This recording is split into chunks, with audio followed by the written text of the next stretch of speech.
one recent trend which has happened in the last 2 years is the questions have increased from money market and capital market chapter.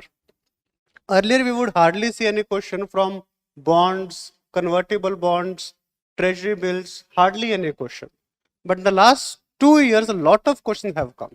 How US Federal Reserve changing interest rate is affecting bond yield in India. These type of interconnectedness among the internationals, that interconnectedness among topic has increased.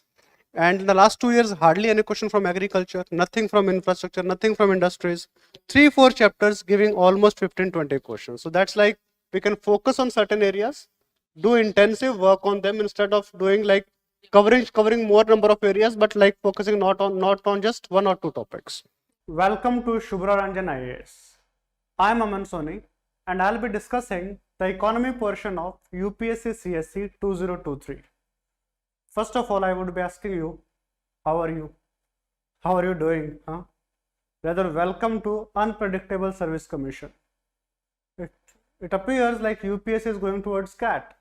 We are having reasoning question in the GS exam. Statement 1 is correct, statement 2 is correct, statement 2 is the correct reason of statement 1. How many statements are correct? No one imagined these things. Not even a single test series could do these things, these type of innovations. The thing is, one thing which is good about UPSC is that it doesn't allow us to get into our comfort zone.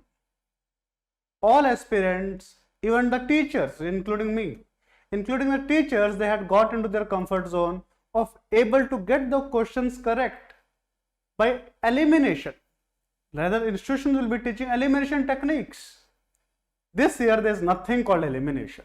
There is nothing called those type of questions like 1, 2, 3, 1, 2, 3, 4, 1, 2 and 3, like these type of statements, all of the above like statements. No, we don't have them. This time, you had to be very sure if you know it or you don't know it. If you know the statement is correct. If you do not know the statement, if you do not know the statement, you cannot guess it out. You just cannot eliminate the statement. So that beautifies the whole thing, that how comprehensive the preparation ought to be. The difficulty level has gone to next level. So hence the preparation has to go to next level. Not only of the students, but also of the teachers who are into this thing. We have to be one step ahead of this. So this thing will be taken as a stepping stone to success. That next year we are going to bring innovations in what we teach, innovation in how we are going to bring the test series. Then regarding economy portion, that was in general. Now let's talk about the economy portion. You would have read a lot of, what is fiscal policy, what is inflation, what is WPI, CPI, difference between WPI, CPI, GDP deflator, what causes appreciation of rupee, what causes depreciation of rupee, state finances, RBI financial stability report, all these things you have mugged up. And what does UPSC gives you? Totally unexpected. So from economy we had 19 questions. Let's summarize this first. We had 19 questions. Around 10-11 questions were solvable to 100% accuracy. I'm not talking about taking any risk. I'm saying zero risk. Still you will be getting 10 or 11 questions correct. Zero. If you have done the concepts properly, if you have studied well, out of 19 you would be getting 11 correct, and still that's a good number. Considering we have to get only 50 questions correct, and with the CSET paper getting difficult, with the GS paper getting difficult, it's quite possible the cutoff goes down below as compared to the last year's 88 even. So who knows, this year someone who attempts 44 questions, 45 questions, who get these many questions correct is still able to write the mains. So let's start that discussion first. All right. So first question is, first question. Consider the following statements. India has more arable area than China. Now this statement is correct. India's arable area is around 156 million hectares. 156 million hectares, which is quite more than China's arable area, which is around 120 million hectares. When I say arable area it means that area which is under crops. It doesn't include those areas which are under forest. Rather, what I am saying is agri-forestry. I would be saying agri-forestry, or which is under plantations, which is under orchards. Arable area doesn't include that. India's total cultivable area is around 150 million hectares. Out of that, arable is 156, and out of this 156, India's irrigated area is more than 40%. India's irrigated area out of this 156 million hectare is 71 million hectares. And China's irrigated area of the arable area is just 69 million hectare. So in proportion, so if we go by absolute numbers, India's absolute irrigated area is more than China's absolute irrigated area. But if we go by the proportion of like irrigated area as a proportion of arable area, then obviously China is like better than us, because its arable area is just 150 million hectares. Out of that, 69 million hectare is irrigated. India's 156 is arable. Out of that, 71 million hectare is irrigated. So first statement, that India has more arable area than China's arable area, this statement is correct. The proportion of irrigated area is more in India as compared to China. This statement is also correct, as I have mentioned over here, with India's irrigated area being 71, China's being 69. Third statement, the average productivity per hectare in Indian agriculture is higher than in China. Now, this statement, most of us will be able to solve it, will be able to get the right answer to it, just because of our overall knowledge of Indian agriculture. We know Indian agriculture even suffers in terms of yield as compared to Bangladesh. India's production may be higher. India's production in rice, wheat, vegetables, it is higher because of more land under these things, more land under these crops. But if we compare the productivity, India's productivity is far behind China's productivity. China's productivity is more than 1.5 times. China's productivity or yield, I would say, is 1.5 times. When I say yield, I will be taking average yield of all crops. I am taking food crops, I am taking oil seeds, I am taking cash crops. So if I take yields of all of them, if I take productivity of all of them, then China's yield is 1.5 times that of India's yield. Hence, this statement is wrong. So we have to tell how many of the above statements are correct.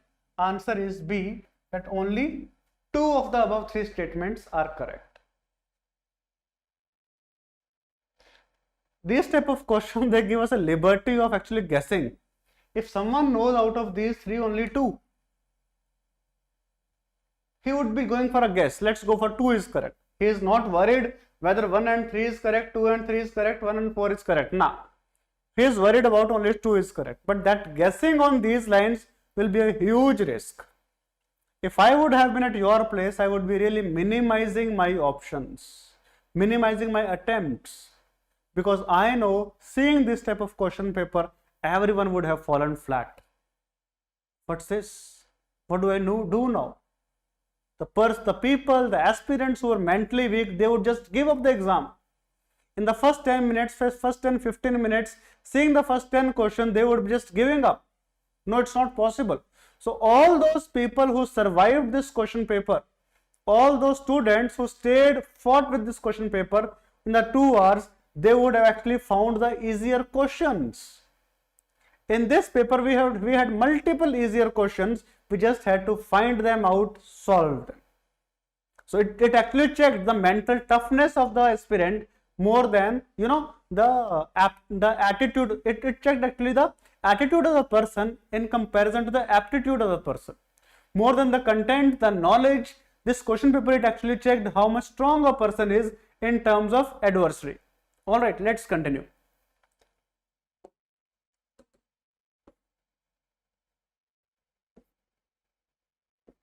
Next is question number 2. So first question was from agriculture. Second question is from INVIT.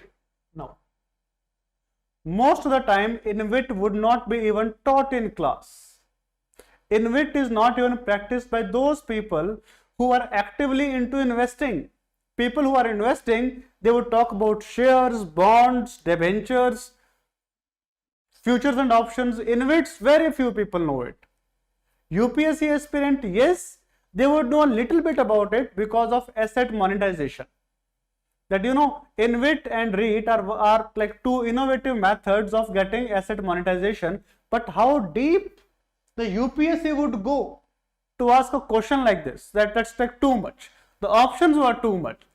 But at the same time, this question was similar to a question asked last year, which was regarding inflation indexed bonds, where it was about whether the interest on inflation indexed bond, it is tax free or not. On similar lines, this question has been asked. Anyways, let's see the question. Interest income from deposits in infrastructure investment trust distribute to their investor is exempted from tax, but the dividend is taxable.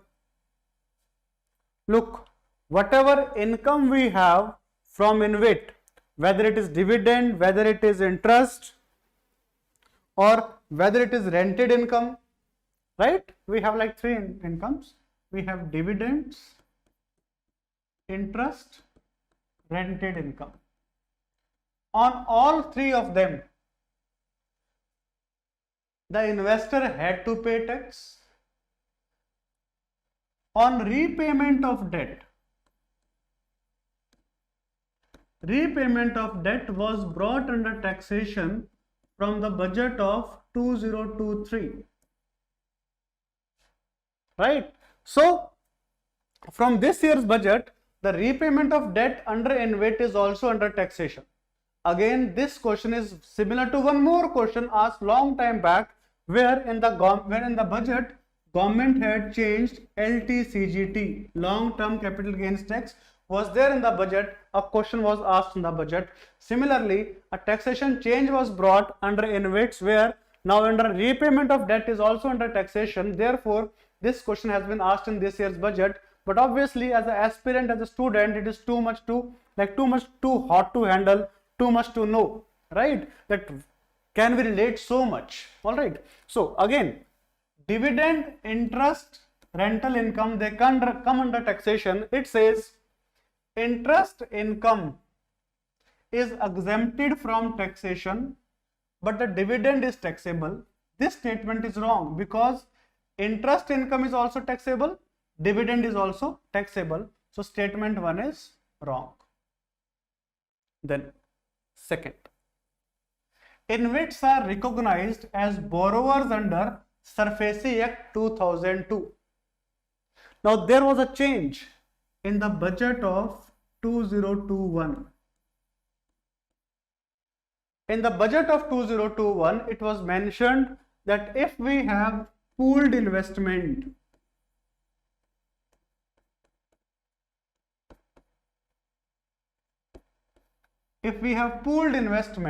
it will be coming under if there is pooled investment, then the people who are taking that pooled investment, they would be considered as borrowers.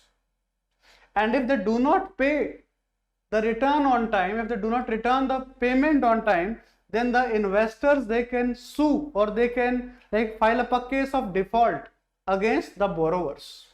So this statement is correct because of budget of 2021, where INVITs are also considered as borrowers because INVITs are a case of pooled investment.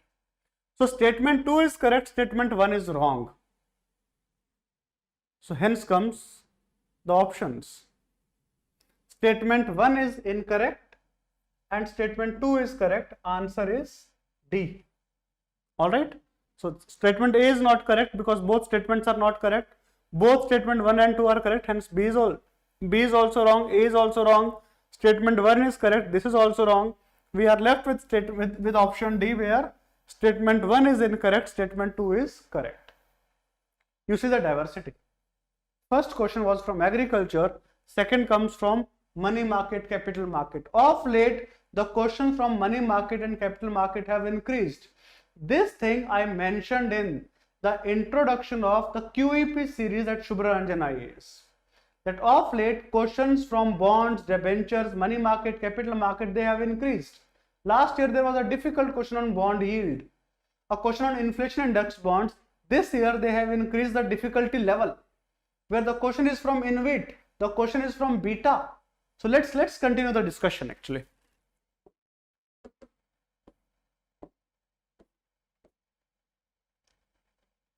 Yes. This question would have given a sense of relief to all those aspirants who have good concepts. Question is, in the post-pandemic recent past, many central banks worldwide had carried out interest rates hike.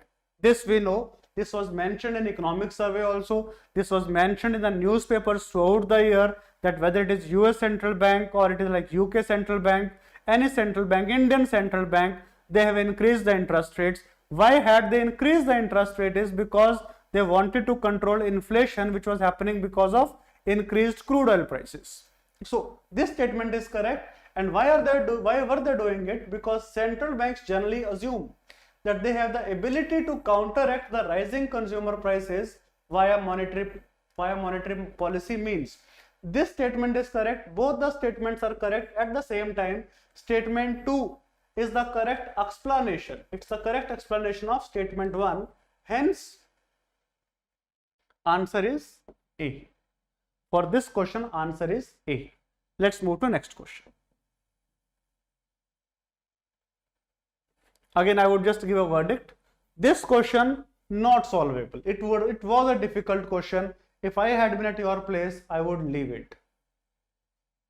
This question, I would leave it because China has a huge area as compared to India. So if we would just go by logic that, you know, the arable area of China would be more. Second thing, proportion of irrigated area more than China.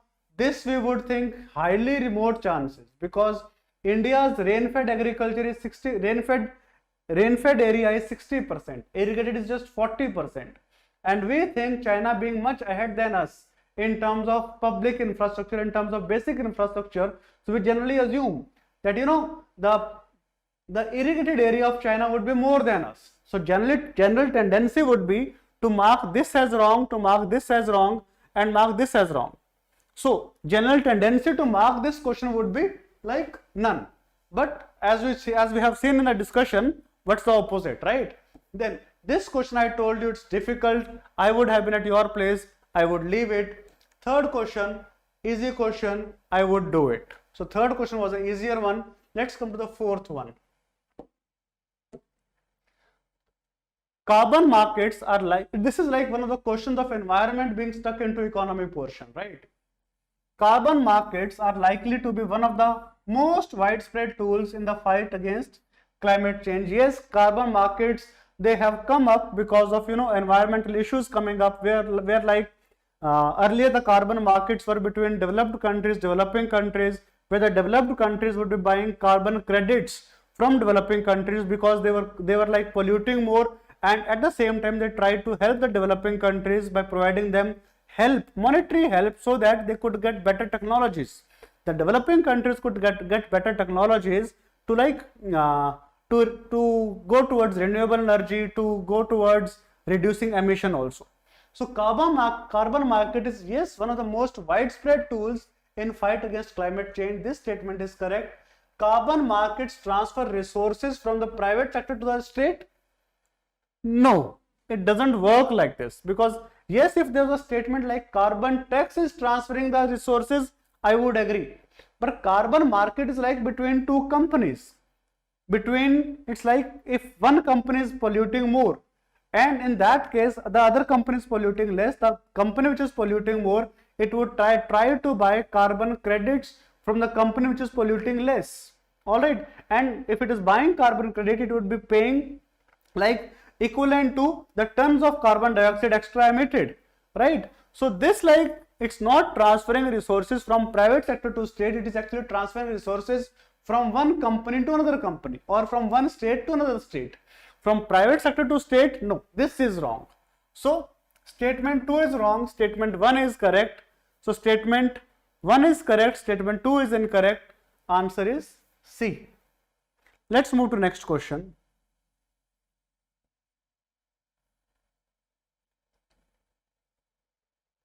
Yeah. So next question. Again, a sense of relief. Which one of the following activities of the RBI is considered to be part of sterilization?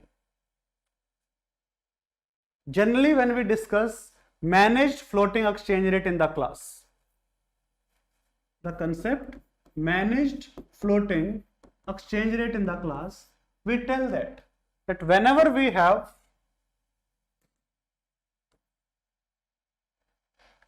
huge inflow of FDI or FPI, because of this huge inflow of FDI, FPI, rupee would appreciate.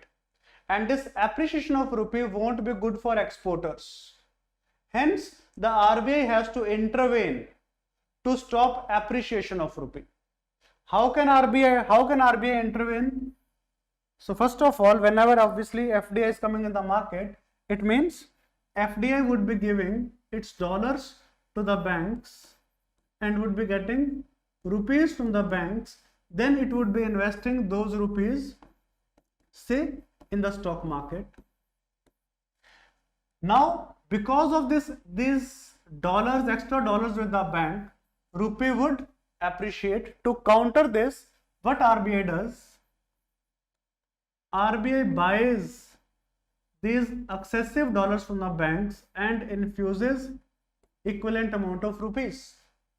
So now what is the impact of this thing? The impact is that the forex reserve, it increases. At the same time, it leads to depreciation of rupee. At the same time, it increases liquidity in the economy. Look, RBI is giving equivalent amount of dollars to the bank. Because of this liquidity, there is increase in inflation. And this inflation, it causes or it makes the market unstable. To counter that instability, what would RBI do? RBI would issue bonds and would suck out the excessive liquidity. Don't you think RBI selling bonds and getting rupees, it is also open market operations? What is open market operations? Open market operations is RBI buying or selling government securities to change liquidity in the economy. So RBI would be selling G-Secs. RBI would be selling government securities to reduce inflation or to reduce liquidity. Now, these bonds which are issued by RBI, they are called market stabilization bonds. This process is called market stabilization scheme, also called as sterilization. All right. So what is sterilization? It is conducting open market operations. So answer is A. A very straightforward question, a very easy question.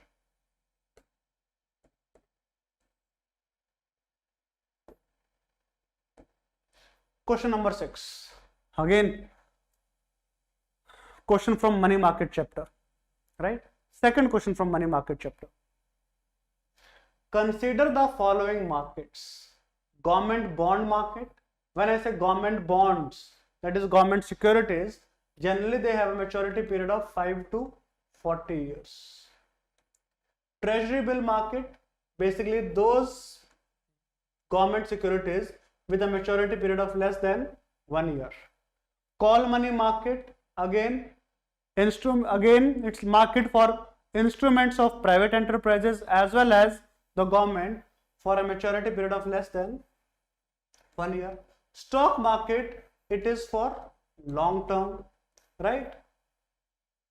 How many of the above are included in capital markets? When I say capital market, it means more than equal to 1 year. So obviously in this case we will be including only government bond market and stock market. Hence only two statements are part of the capital markets. Hence answer is B, only two. All right, fair enough. Let's continue. Easy question, really easy question. Yes, this question, this thing we may not have heard. We may not have heard.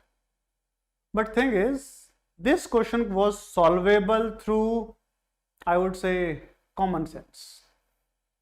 Which one of the following, it describes the concepts of small farmer, large field. Small farmer, large field. Now this is actually one of the methods of agriculture which started in Vietnam. Why Vietnam? Because Vietnam is like a rice producing country. Rice, it actually like, and Vietnam again, like India has like high population, fragmentation of land holding, small farms, rice, a labor intensive, rice, a labor intensive crop, I would say, and the labor cost is actually approximately 50% of the total cost. So how can the farmer reduce the cost? The farmer can reduce the cost of production by reducing the labor cost. How can the labor cost be reduced? By using machinery in place of labor. So in this case, the farmer, how can the farmers use more machinery? Only if the farmers, the small and marginal farmers, they pool up their lands. Small farmer, large field. They pool up their land. When they are pooling up their land, they can use machinery. At the same time, it gives them bargaining power in terms of buying inputs, in terms of selling their produce also. It is similar to farmer producer organization concept which we are doing in India. And this concept of small farmer, large field, it is being implemented as a pilot project in Odisha also. So let's see it. Which one of the best describes the concept of small farmer, large field? I would directly go to the answer, where it's like many marginal farmers in an area organize themselves into groups and synchronize and harmonize selected agricultural operations. Selected agricultural operations can be like buying inputs, can be selling goods, can be working on the field, all these things. It's not into contract farming, it's not into uprooting of people, it's not into companies and all. It's into marginal farmers coming together. I would say this question was solvable. Medium difficulty level, but through common sense we would be doing it.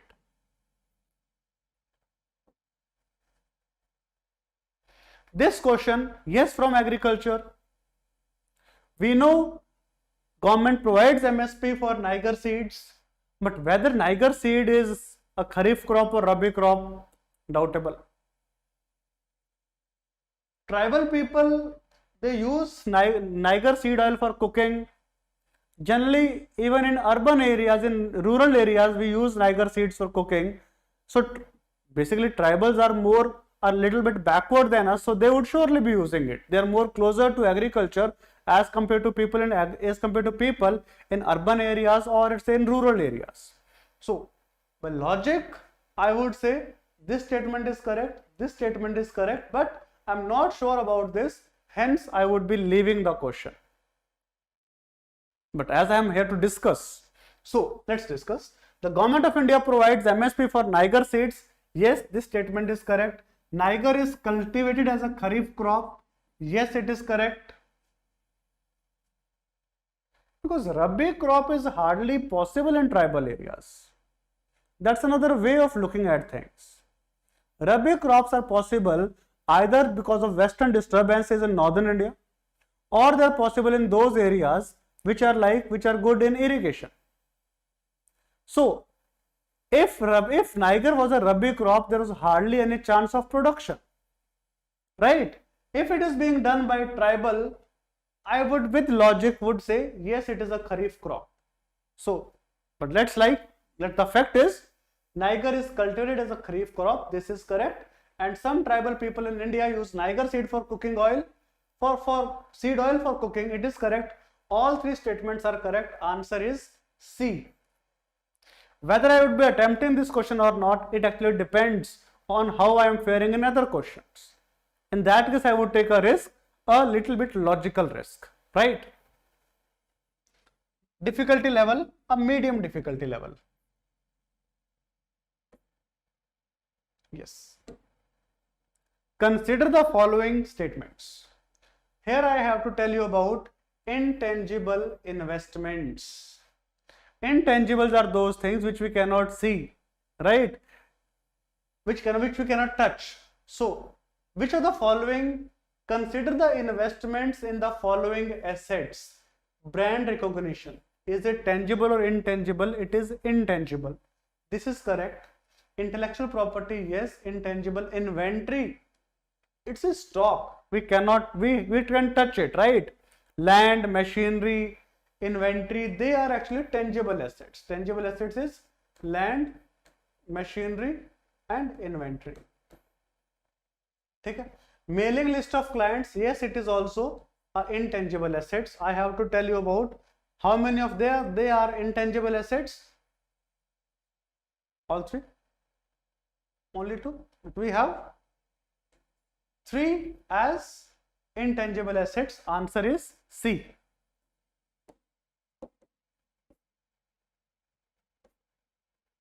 Then again a sigh of relief, again a straightforward, direct, very easy question.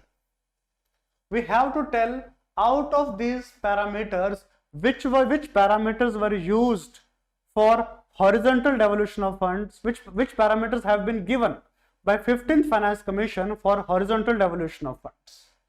Demographic performance, yes, demographic performance was brought first time in 15th Finance Commission, because 14th Finance Commission it took only into consideration 2011 census population. 15th Finance Commission took into 14th took into consideration 2011 census and 1971 census population as parameters. But 15th Finance Commission, it has taken into consideration 2011 census population. At the same time, to compensate 1971, it has also taken into consideration demographic performance as a parameter. Forest and ecology, yes, it is also a parameter. Governance reforms, no, this is not a parameter. Stable government, no, it is not a parameter.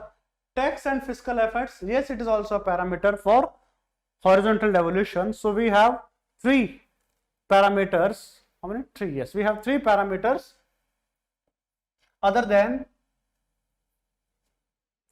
area and income distance. All right. So answer is B. Question was easy. Should have done it. Very difficult question. Factual question.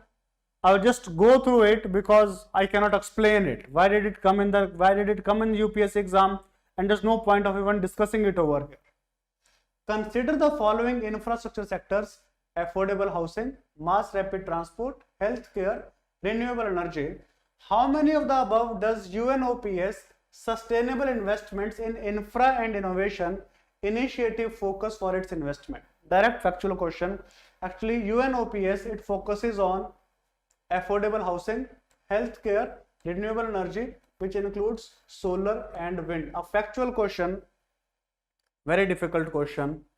Answer is only 3.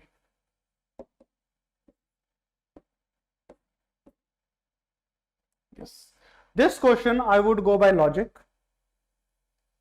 Consider the following heavy industries. Green hydrogen is expected to play a significant role in decarbonizing how many of the above industries? We know one thing, whether it is fertilizer plant or it is steel plant or it is oil refinery, all of them are energy intensive.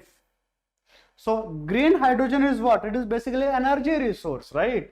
It is a clean energy resource. So hence it is used in fertilizer plants where like we can go for green ammonia. It can be used in steel plants where we can use for desulfurization.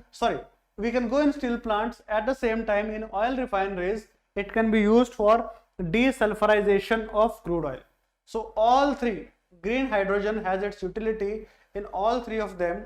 Answer is C. This question was easy, should have been done.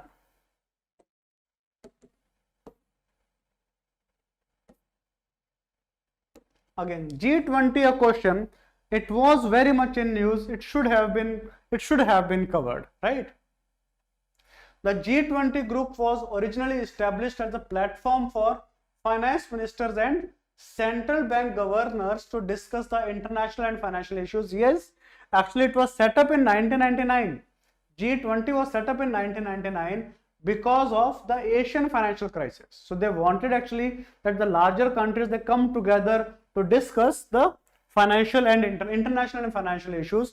This statement is correct. The digital public infrastructure is one of India's G20 priorities. Yes, when I say digital public infrastructure, here we are focusing on Aadhaar, we are focusing on Digi Yatra, focusing on Digi Locker, focusing even on UPI. So we are giving huge priority to DPI. It is actually called DPI in India's G20 meetings. So both statements are correct. Answer is both 1 and 2.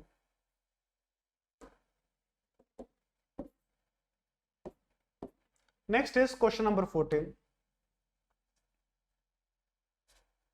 Actually, why it is in news is because last year banks all over the world, they increased interest rates, corporate bonds increased interest rates. Because of increase in interest rates by the banks, the investors, they sold their gold. When they sold their gold, the price of gold reduced in international market. Because of that, the gold, it made its way into developing economies, where like China imported a huge amount from Switzerland. In India's case, that was not the case, but still it was in news because the gold price had gone down very much last year, right? So, and Switzerland is actually one of the leading refiners of gold. The way we are good in oil refinery, Switzerland is good in like gold refinery. So Switzerland is one of the leading exporters of gold in terms of value. Yes, it has always been one of the leading exporters, and it has the second largest gold reserves in the world. When I say gold reserves, it is not similar to coal reserve. When I say gold reserve, it means how much is the central bank having. In terms of central bank, largest is with China, second is with Japan, third is with Switzerland. Very difficult to memorize this fact about Switzerland. Had it been India, we would have still remembered. But why would we remember about Switzerland? No. I won't attempt this question, but still, this statement is wrong. This statement is correct. Both, so answer is C. Statement 1 is correct, but statement 2 is incorrect.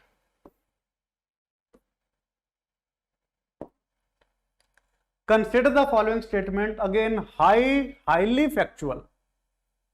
India accounts for 3.2% of global exports of goods. India actually accounts for, when I say 3.2%, it's not 3.2%. And again, it is goods. Look, in terms of overall exports, India accounts for 2.2% of world's exports, total exports. If I talk about merchandise exports, which is actually about the goods, India contributes just 1.8%. If I talk about services exports, India contributes 4%. This data has been taken from economic survey, right? So India students, knowing that India is accounting for 3.2%, a difficult thing to ask from them. The statement is wrong. Let's say that statement is wrong, but whether I would be attempting this question, I won't be attempting. So as I've got the first statement to be wrong, answer is D, where statement 1 is correct, but statement 2 is correct because we do not have any other option, right? And anyway, statement 2 is correct because many local companies and foreign companies have taken advantage of India's PLI scheme. All right, let's move to next question.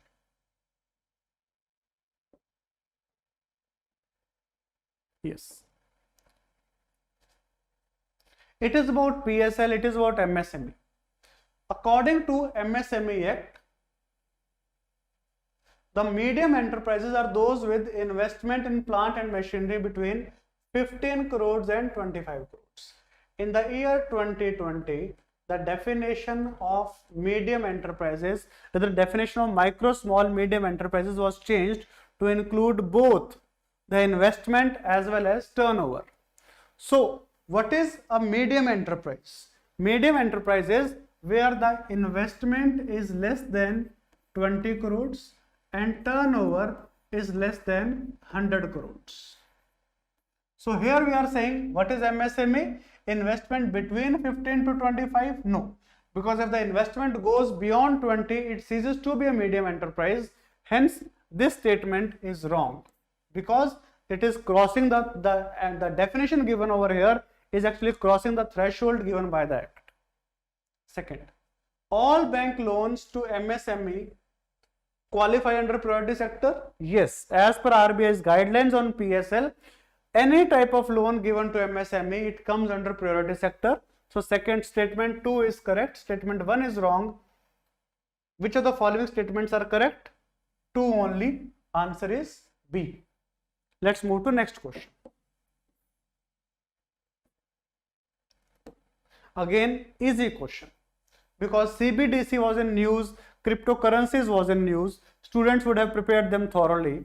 So it is possible, let's talk about with reference to central bank digital currencies. It is possible to make payments in a digital currency without using US dollar or SWIFT system. Yes, it is correct, and that's why the central banks, they're promoting the CBDC because it will be making the payment system faster, the payment system more transparent also. So we will not be requiring US dollar or SWIFT system if we have digital currency. This is correct. At the same time, if the government or if the central bank has to bring a stimulus package, what it can do is, if the central bank wants to encourage consumption, what it can do is, it can give a digital currency in the accounts of people with the spending time frame, where the money will be spent only up to, the money can be spent only up to a certain time. Beyond that, it would expire. This is being tried in Chinese digital currency also. In digital yuan, they are trying this, that because the digital yuan is programmable in such a way that we can even time frame the spending time. We can time frame its spending limit. So a digital currency can be distributed with a condition programmed into it, such as a time frame for spending. Yes, it can come with a conditions program. Statement 2 is also correct. How many are correct? Both 1 and 2 are correct. Let's move to next question. In terms of beta, very technical question, very technical question, because generally students, they won't be reading the share market related news in the newspaper. Beta comes because of fluctuation in the stock market. Very difficult. If someone is from finance background, he would do it. Someone is from UPSC background, he should leave it. What does beta tell? Beta actually tells about volatility in the stock of a particular company, in the share of a particular company. If beta is equal to 1, it means that the stock is as volatile as the normal index. That is, the stock is as volatile as the volatility in Sensex or as the volatility in Nifty. If beta is less than 1, it means the stock has lesser volatility as compared to Nifty or Sensex, and if beta is more than 1, it means it is more volatile. Alright, so let's come to the answers. So what is beta? It is actually a numeric value that measures the fluctuations of a stock to changes in the overall stock market. Very difficult question, but a straightforward question. Students who would be having an idea about stock market, they would probably do it. Let's come to the last question. It's about self-help groups. So self-help group was originally initiated by SBI. No, this statement is wrong. They were actually brought by NABARD. In SHG, all members of a group take responsibility for a loan that an individual member takes. Yes, it is a joint liability where if one person is borrowing, other people they stand as like guarantor for him or they take responsibility for him. The RRBs and SCBs support self-help groups. This statement is also correct. These two statements are correct. This is wrong. How many are correct? Only 2 are correct. So, how many questions are solvable? Question 19, yes, easy. Sorry. Yes. So, this one was easy, solvable one. Not solvable, difficult. CBDC, yes, solvable. Solvable, easy means 2. Next thing. MSME, yes, easy question, was in news, a static question. Easy means 3. Difficult question, I won't do it. Switzerland, I won't do it. G20, I won't do it. Now, I may be knowing it, I may not be knowing it. It's a factual question. If you know it, it is very good. Yes, easy 4, a logical question rather I would say. Easy 4. Difficult. Easy 5.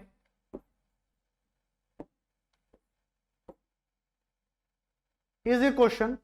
Easy 6. I won't do it. I would do it. Easy 7. Easy question 8.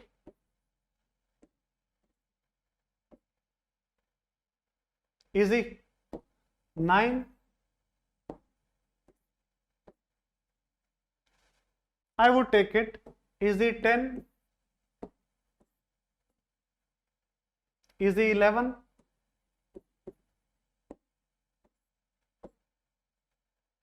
Difficult. Difficult. So, out of 19 questions, 11 questions could have been done with like 90 to 95% accuracy. You add 2-3 more to it, we could have got like with 60-70% accuracy, we could have got them correct also. Overall verdict for economy sections, more than 50% questions very easy, solvable. Few questions medium type, logical we can do it. Other questions very difficult, should have totally avoided them. Again, I would say students who were mentally tough, who could handle this thing, they would be like clearing the exam. The students who panicked that why it's like this, why it is happening with me, the pattern has to change with me only, they won't be clearing it. Lesson for next year, lesson is expect these things from UPSC always. Expect some surprise in mains exam also. Be ready for it, be mental tough. Alright, bye bye, take care.